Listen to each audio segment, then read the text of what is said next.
छठवें एपिसोड में हमें निट्टा को दिखाया जाता है जो कि काम से घर वापस आया हुआ होता है और वो देखता है कि हिना किसी से फोन में बात कर रही होती है और उसे देख निट्टा कहता है कि कुछ भी मत लेना अगर वो सेलर तुम्हें कुछ सेल करे तो। और इतना कहते ही वो अपने रूम में जाने लगता है। तभी हिना फोन में बात कर रही हुई कहती है कि क्या आप निट्टा की मॉम बोल रही हैं? और हिना उन्हें कहती है कि मैं निट्टा के साथ रहती हूँ, कोई काम हो तो मुझे बताइए। इतना सुनते ही निट्टा हिना से फोन छुड़ा लेता है और उसे बहुत जम के धक्का दे देता है और फिर वो फोन में बात करने लगता है और उसकी मम्मी उसे बहुत चिल्लाती है और पूछती है कि आखिर वो लड़की कौन है और वो तुम्हारे साथ क्या कर रही है। फिर अगले सीन में हमें निट्टा का असल घर दिखाया जाता है जहाँ निट्टा और हिना बैठकर अंदर प्रेयर कर रहे होते हैं और हिना उससे पूछती है कि हम ये प्रेयर क्यों करते हैं। तभी निट्टा उसे बताता है कि इसके जरिए हम अपने पुरखों को याद कर रहे होते हैं उनकी शांति के लिए। इसके बाद निट्टा कहता है कि इसके बाद हम अपनी फैमिली से मिलने वाले हैं और उसे कहता है कि जैसा मैंने तुम्हें याद किया था वैसे ही तुम्हें बोलना है। फिर हिना उससे कहती है कि तुम्हें डरने की जरूरत नहीं है, मैं सब संभाल लूंगी। फिर निट्टा हिना को अपनी फैमिली से इंट्रोड्यूस करवाता है और बताता है कि यह मेरी माँ है और ये मेरी छोटी बहन मिका। फिर हिना वैसा ही बोलने लगती है जैसा कि निट्टा ने उसे सिखाया होता है और बताती है कि मेरे डैड जेल में है और मेरा कोई रिलेटिव नहीं है, इसलिए मैं निट्टा के साथ रहती हूँ। और वह बताती है कि निट्टा बहुत ही अच्छा पर्सन है और मैं उसके साथ बहुत ही खुश हूँ। इतना बोलते ही निट्टा की बहन पूछने लगती है कि तुम कब से मेरे भाई के साथ रहती हो। तभी निट्टा कहता है कि क्या ये सब क्वेश्चन तुम मुझसे पूछ सकती हो। और उसकी बहन कहती है कि क्या तुम उसके मैनेजर हो। फिर निट्टा की मॉम हिना से पूछती है कि क्या तुम्हारे मॉम का कोई भी रिलेटिव नहीं है। तभी निट्टा उसे इशारा करता है और वो हिना सेम चीजें बोलने लगती है जैसे कि निट्टा ने उसे सिखाया होता है। और फिर निट्टा उसे बहाने से वहाँ से बाहर निकाल लेता है और बाहर ले जाके उससे कहता है कि अब तुम्हें किसी से बात करने की जरूरत नहीं है और अपने आप को किसी भी काम में बिजी रखो। और उसे सारी चीजें समझाता और कहता है कि तुमने अच्छा किया। फिर उसे बाहर जाकर गेम खेलने को कहता। फिर निट्टा अपने सिस्टर और मॉम को हिना की दुख भरी कहानी सुनाने लगता है जो कि एकदम झूठी होती है। इतना सुनकर निट्टा की मॉम और उसकी सिस्टर बुरा फील करने लगती है हिना के लिए और कहती है कि उसे बहुत ही ज्यादा बुरा लगता होगा। तभी निट्टा कहता है कि वह उन्हें भुलाने के लिए चिली श्रिम्प खाती रहती है जिसे सुन के वो लोग एकदम शॉक्ड हो जाते हैं। फिर निट्टा एक्टिंग करने लगता है और उन्हें कहता है कि इसलिए हिना से उसके पास्ट के बारे में कुछ भी मत पूछना। फिर निट्टा बाथरूम में चले जाता है और अपने आप को शीशे में देख के अपने आप को बहुत ही बेहतरीन एक्टर बताता है और कहता है कि मैं एक दिन बहुत ही बड़ा एक्टर बनूंगा। फिर वो वापस अपने रूम में जाता है और उसकी सिस्टर उसे खाना बनाने के लिए कहती है। फिर निट्टा कहता है कि मैं यहाँ पे गेस्ट बन के आया हूँ, मैं खाना कैसे बना सकता हूँ। फिर मिका कहती है कि हमने तुम आ रहे हो करके हमने बहुत ही ज्यादा पी रखी है इसलिए हम खाना नहीं बना सकते। फिर निट्टा अग्री कर जाता है और किचन में चले जाता है खाना बनाने को। और दूसरी तरफ मिका हिना से उसके बारे में पूछने लगती है और निट्टा किचन में काम करते करते उनकी बात सुन रहा होता है कि कहीं हिना कुछ गलत ना बोल दे। फिर हिना कहती है कि मैंने आज अपना होमवर्क नहीं किया और बुक निकाल कर करने लगती है। फिर हिना अपने बुक में नाम हिना निट्टा लिखती है जिसे देख मिका बहुत ज्यादा दंग हो जाती है। इतना देख निट्टा दौड़ कर बाहर आता है और उन्हें बहाने बनाने लगता है और हिना को अग्री करने को कहता है। फिर निट्टा डिश बनाकर बाहर लाता है जो कि सबको बहुत ही ज्यादा पसंद आता है। फिर निट्टा की मॉम कहती है कि तुम्हारी लाइफ तो सही में बहुत ही अच्छी चल रही है। फिर मिका पूछती है कि तुम्हें सबसे अच्छा निट्टा के साथ कब लगता है। तब हिना कहती है कि जब वह उसे गर्ल्स क्लब ले जाया जाता है। इतना सुन के निट्टा की मॉम और उसे गुस्से से देखने लगती है। फिर निट्टा उन्हें बताता है कि वह हिना को घुमाने के लिए वहाँ ले जाया जाता है, ऐसा कह के बहाना बनाने लगता है। फिर उसकी मॉम कहती है कि थोड़ा संभल कर रहा करो अगर जाते भी हो तो। फिर हमें रात का सीन दिखाया जाता है जहाँ हिना फटाके जला रही होती है और निट्टा और उसकी मैम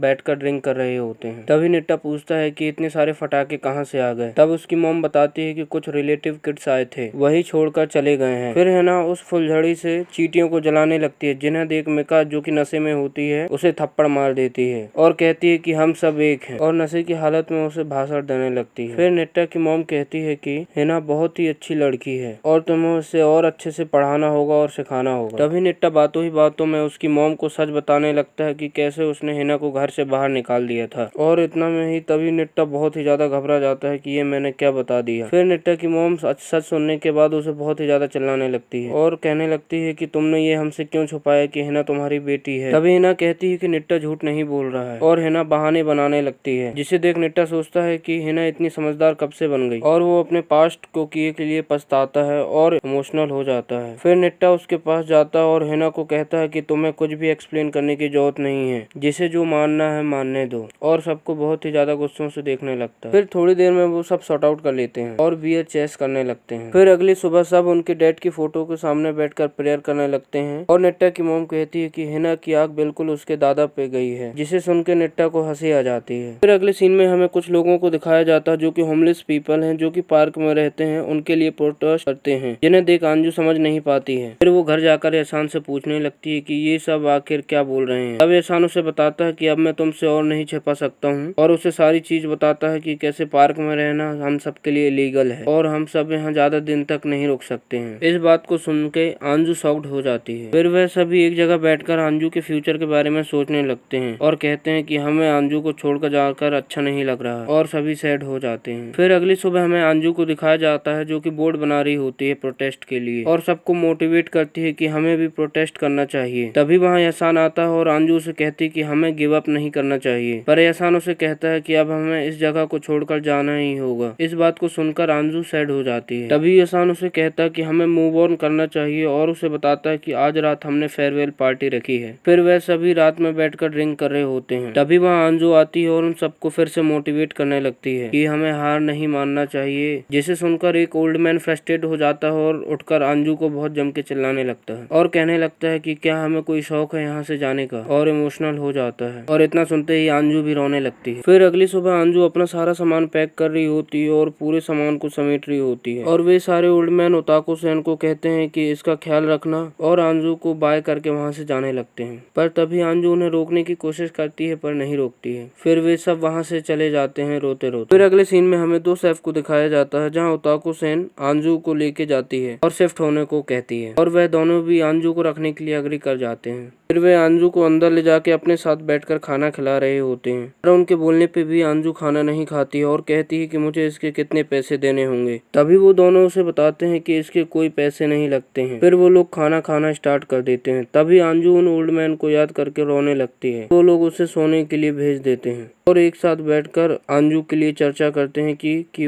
अंजू एक बहुत ही समझदार लड़की है और चर्चा करते करते वो भी सोने चले जाते हैं। फिर अगली सुबह हमें अंजू को दिखाया जाता है जो कि सो के उठती है और एहसान को बहुत ज्यादा मिस कर रही होती है और उन्हें याद करते करते रोने लगती है। फिर थोड़ी देर बाद वो बेड से उठ के उनके पास चले जाती है और पूछने लगती है कि ये सब आप लोग क्या कर रहे हैं। तभी वो लोग उसे बताते हैं कि हम लोग का शॉप ओपन करने का टाइम हो चुका है और हम लोग काम में लगे हुए हैं। फिर अंजू उनके पास जाती है और कहती है कि मैंने कल फ्री में खाना खा लिया और पैसे भी नहीं दिए, और उन्हें कहने लगती है कि कुछ काम करना हो तो बताओ। तभी लेडी शेफ उसे मना करने वाली ही होती है कि का हस्बैंड उसे रोक देता है और वो अंजू से पूछने लगता है कि ये सब तुम्हें आखिर किसने सिखाया। फिर अंजू उन्हें बताने लगती है कि कैसे उन सब ने उन्हें सरवाइव करना सिखाया था और उसकी कितनी हेल्प की थी। फिर वो शेफ उसे समझाने लगता है कि तुम यहाँ अकेली नहीं हो, हम तुम्हारे साथ हैं, और उसे मोटिवेट करने लगते हैं। इतना सुनते ही अंजू इमोशनल हो जाती है। फिर अगले सीन में हमें उन ओल्ड मैनों को दिखाया जाता है जहाँ एहसान अंजू को बहुत ही मिस कर रहा होता है और कहता है कि काश अंजू सही हालत में हो। फिर हमें अंजू को दिखाया जाता है जो कि एहसान को बहुत ज्यादा मिस कर रही होती है